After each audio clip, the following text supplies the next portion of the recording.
រំលីខិន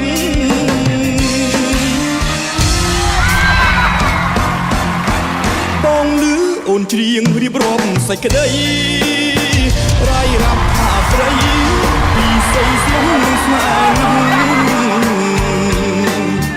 អូនព្រមរៀបការក៏ព្រោះចាំង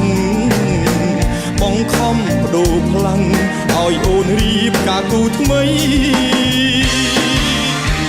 វាចាំងកំរិលពេកណាំងទៅហើយអោសង្សារអើយមិនបាច់អូនប្រឹងបំភ្លៃបើជ្រឹងយកគេរៀបការចុះថ្លៃតែសូមចិត្តស្រី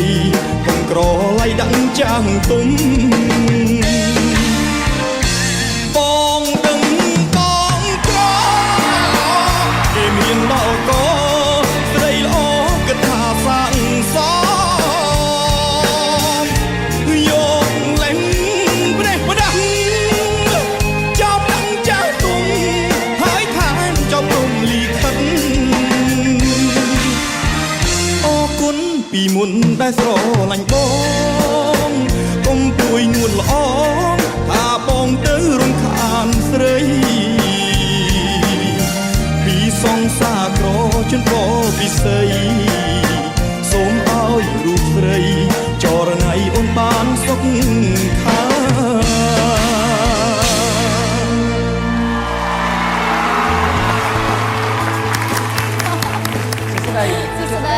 បងសុស្ដីចៃអូនចាឈ្មោះអីដែរអូន